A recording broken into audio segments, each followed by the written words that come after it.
यथाग्निर्दाहिका शक्ति रामकृष्णे स्थिता हिया सर्वविद्यास्वरूपाङ्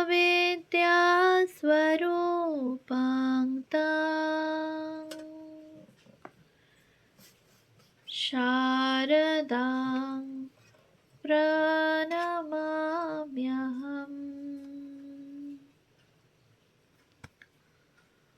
পূজনীয় স্বামী শিবপ্রদানন্দজি মহারাজের সম্পাদনায় রচিত শ্রীমা শারদা ও তাঁর বৈঠকখানা গ্রন্থ থেকে পাঠ, পৃষ্ঠা সংখ্যা 162। শ্রী শ্রী মায়ের মধুর স্মৃতি। একদিন মায়ের বাড়িতে গিয়ে দেখি মায়ের ঘরে বেশ কয়েকজন ভক্ত মহিলা বসে আছেন। মা শুয়েছিলেন। আমাকে দেখে হাসি মুখে মা বললেন, এসো এসো, আজ যে মেয়েকে নিয়ে আসনি, ওরা সব ভালো আছে তো? আমি বললাম, হ্যাঁ মা, সবাই ভালো আছে। মেয়েকে আনলে বড় জ্বালাতন করে আপনাকে, অতিষ্ঠ করে তোলে সবাইকে। তাড়াতাড়ি চলে যেতে হয়, তাই আজ ওকে রেখে এসেছি। মা হেসে বললেন, কই, আমি তো বাপু বুঝতে পারি না ওর আমাকে বিরক্ত করে। তাছাড়া ছোট ছোট ছেলেমেয়েরা একটু দুষ্টুমি তো করবেই। এই যে রাধিকে দেখছো, ও কি কম বিরক্ত করেছে? ওর মা তো পাগল। ওর যত কিছু আবদার আহ্লাদ সব আমার কাছেই। আর কি যে বায়না! কথায় বলে না, ভিজে চিনি শুকিয়ে খাবো, শুকনো চিনি ভিজিয়ে খাবো। সেই রকম বায়না ছিল রাধির। বায়না না মেটাতে পারলে শুরু করে দিত চিৎকার কান্না। কত কিল চড় যে আমাকে দিয়েছে কি বলবো। আমার উপরে রাধির অত্যাচার দেখে আমার মা অস্থির হয়ে যেত। গজর গজর করে বলতো, নিজের পেটের তো একটা হলো না, যত সব পরের ঝঞ্ঝাট নিয়ে কেমন করে তুই হাসি মুখে থাকিস বাপু তা বুঝি না। আমি আবার মাকে কত রকম বলে তবে শান্ত করতাম। কথাগুলি বলে মা একটু চুপ করে থাকলেন। ওই সময়ে একটি ভক্ত মেয়ে হাসতে হাসতে বলল, আচ্ছা মা, আজ যদি দিদিমা থাকতেন তাহলে আরও কত অধৈর্য হতেন। আজ কত ছেলে মেয়ে মা মা বলে এসে আপনাকে এত বিরক্ত করছে। আমরাও তো আপনার পেটে হইনি, তা বলে কি আমরা আপনার ছেলে মেয়ে নই? এ কথা শুনেই মা উঠে বসলেন। তপ্ত স্বরে বললেন, কি বললে? আমার পেটে হওনি? তবে কার পেটে হয়েছ? আমার ছেলে মেয়ে নও? তবে কার ছেলে মেয়ে?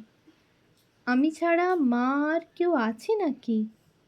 সব মেয়ের ভিতরেই আমি, সব মায়ের মধ্যেই আমি রয়েছি। যে যেখান থেকেই আসুক সবাই আমার ছেলে মেয়ে, এটা সত্যি সত্যি জানবে। মা বলে ডেকে যারাই আমার কাছে আসে তারা সবাই আমার ছেলে মেয়ে। আমার মাও শেষ জীবনে বুঝেছিলেন নরেন, রাখাল, শরৎ, সারদা, যোগেন, নিরঞ্জন, গিরিশবাবু, নিবেদিতা এদের দেখে। তাদের মা ডাক শুনে কত খুশি হয়েছিলেন মা। বলতেন, আহা, আমার মনের স্বাদ মা দুর্গা এতদিনে মিটিয়েছেন। আমার সারদার কত ছেলে মেয়ে, ওরা যখন আমাকে দিদিমা বলে ডাকে আমার প্রাণটা জুড়িয়ে যায়। ওরা যখন আবদার করে আমার কাছে খেতে চায়, কথা বলে, গল্প করে, তখন কত যে আনন্দ আমার হয় তা কি আর বলবো। মা কত খুশি হয়ে ছেলেদের নাড়ু মুড়ি দিতেন আর ওরা একসঙ্গে হই হই করে খেত। মা বসে বসে দেখতেন আর হাসতেন। মায়ের মুখে কী যে তৃপ্তি তখন দেখেছি।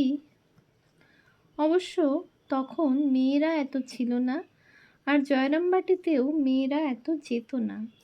জয়রামবাটিতে যখন মেয়েদের যাওয়া শুরু হলো তখন মা চলে গেছেন, কিন্তু যাবার সময় আমার মা হওয়া দেখে বড় আনন্দ নিয়ে গেছেন গো। যে মেয়েটি মাকে প্রশ্ন করেছিল সে বোধহয় একটু সংকুচিত বোধ করছিল। মা থামতেই মায়ের পা ধরে সে খুব কাঁদতে লাগলো।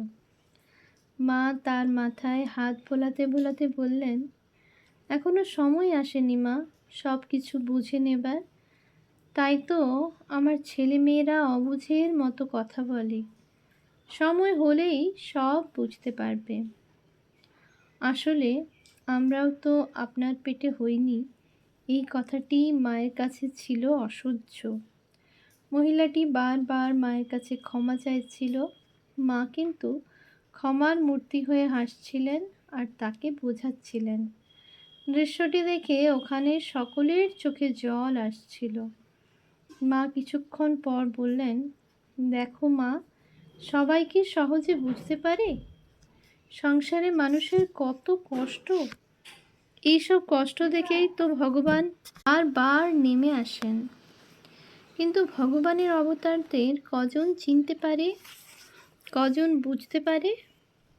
যখন তারা চলে যান তখন লোকে ক্রমশ বোঝে। মা কি বলতে চাইছিলেন? স্বয়ং জগদম্বা পৃথিবীতে নেমে এসেছেন তাঁর রূপে। তাকে জগতের মা বলে এখন সবাই চিনতে পারছে না, কিন্তু ক্রমে পারবে। সেদিন আর কোনো কথা হলো না। একটু পরে মাকে প্রণাম করে প্রসাদ নিয়ে সবাই চলে এলাম। 2-4 দিন মায়ের কাছে না গেলে মন খুব খারাপ হয়ে যেত। একদিন মায়ের বাড়িতে গেছি, দেখলাম মা পা ছড়িয়ে পাশের ঘরে মেঝেই বসে আছেন। একটি মেয়ে মায়ের পায়ে হাত বুলিয়ে দিচ্ছে। আমাকে দেখে মা হেসে বললেন, এসো মা। আমার সঙ্গে শান্তিকে দেখে আজ যে দেখছি আমার পল্টন এসেছে।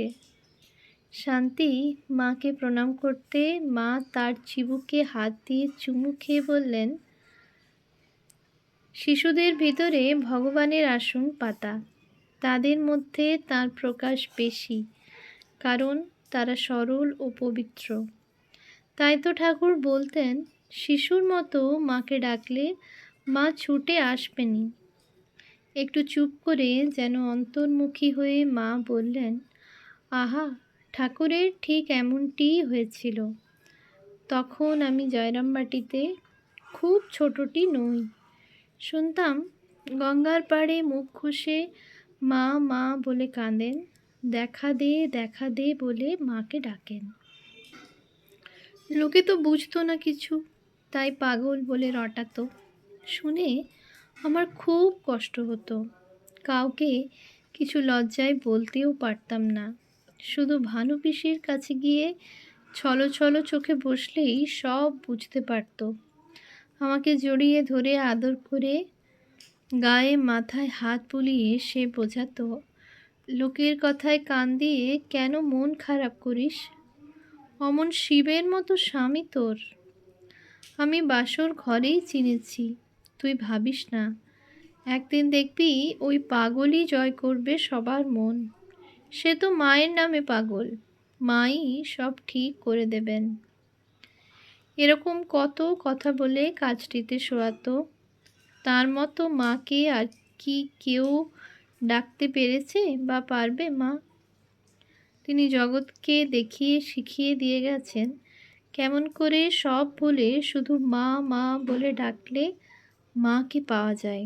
সেজন্যই তো তিনি বলতেন, শিশুর মতো সরল মনে মাকে ডাকলে মা যেমন সব কাজ ফেলে দিয়ে ছুটে আসে, ভগবানকেও তেমনই আন্তরিকভাবে ডাকলে তিনি আসবেনই আসবেন। তোমরাই বলো না, সংসারের কাজে যত ব্যস্ত থাক, যখন ছেলে বা মেয়ে মা মা বলে চেঁচিয়ে কাঁদে, তখন কি সব কাজ ফেলে রেখে আগে তাকে কোলে নাও না? মায়ের কথা শুনে আমরা সবাই হাসতে থাকলাম। মাও হেসে বললেন, কি ঠিক বলিনি? আমরা হেসে বললাম, ঠিক বলেছেন মা। আমি হঠাৎ বলে ফেললাম, আচ্ছা মা, তুমি যে বলেই জিভ কেটে চুপ করে গেলাম। মা বললেন, হলো, জিভ কাটলে কেন? আমি লজ্জিত হয়ে বললাম, মা, আপনাকে তুমি করে ফেলেছি, ক্ষমা করবেন। মা জোরে হেসে বললেন, দেখো পাগলি মেয়ের কাণ্ড, তাতে কি হয়েছে? নিজের মাকে লোকে তুমি বলে না তো কি আপনি আজ্ঞে করে বলে? আমি তো তোমাদের সকলের মা, সত্যিকারের মা, আমাকে তুমিই তো বলবে। মায়ের স্নেহ বিগলিত কথাগুলি এবং মা যে আমাদের সত্যিকারের মা, এ কথা তার নিজের মুখ থেকে শুনে আমার সারা শরীর যেন কেমন হয়ে গেল, চোখ দিয়ে জল পড়তে লাগলো। আমি মায়ের পায়ের ওপর নিজের মাথা রেখে পা দুটি ধরে খুব কাঁদছি। মা আমার মাথায় হাত দিয়ে হাসতে হাসতে বলছেন, শুনতে পেলাম, দেখো মেয়ে আমার কেঁদে আকুল, বলো কি জিজ্ঞাসা করছিলে? ততক্ষণে আমি উঠে বসেছি। আমি কিছু জিজ্ঞাসা করার আগেই গোলাপ মা এসে ঠাকুরের বৈকালি ভোগ দেবার কথা বলাতে মা আমাদের বসতে বলে ওই ঘর থেকে ঠাকুর ঘরে, যেটি তার নিজের ঘরও, গেলেন। সেখানে সুধীরাদিও ছিলেন। মা উঠে যেতেই সুধীরাদি আমাকে বললেন, তুমি আজ করলে কি গো? আজ মায়ের নিজের মুখ থেকে, মা যে জগতের সকলের মা এবং সকলের সত্যিকারের মা, তা আমাদের সবাইকে জানবার ও শুনবার সৌভাগ্য করিয়ে দিলে। মা তো সবসময় নিজেকে গোপন করে রাখেন, ধরা দিতে চান না। আমি বললাম, তাই তো সুধীরাদি, আমরা কতটুকু মাকে বুঝতে পারি, তবু তো আপনি সরলাদি মাকে অনেক বেশি পান। আমি তো সংসারী, কখনো 2-1 দিন বাদে, আবার কখনো 7 দিন বাদে একটুখানি সময়ের জন্য মাকে কাছে পাই। এরকম আমাদের কথাবার্তা চলছে। কিছুক্ষণ পর মা হাসি মুখে ফিরে এলেন, বললেন, কি গো, কী সব কথা হচ্ছে তোমাদের? সুধীরাদি বললেন, সুহাস আপনার কাছে বেশি আসতে পারে না, তাই দুঃখ করছিল। মা বললেন, দুঃখ কেন মা, সংসার তো ঠাকুরই দিয়েছেন, ওটা তো তোমাদের কর্তব্য, কর্তব্য সেরে তবে তো আসবে। এই যে সুধীরা, সুমতি, সরলা, এরাও তো নিজের নিজের কাজ সেরে তবে আসে। ইচ্ছে হলেই তো হয় না মা, ইচ্ছে পূরণ তো মানুষের হাতে নয়, তার ইচ্ছেই সব হয়। বিকেল প্রায় শেষ হয়ে আসছে দেখে চলে আসতে হলো। সুধীরাদি বসে রইলেন। আমার আসতে মোটেই ইচ্ছে করছিল না। মায়ের কাজ ছেড়ে কখনোই আসতে ইচ্ছে হয় না। ওম শান্তি শান্তি শান্তি।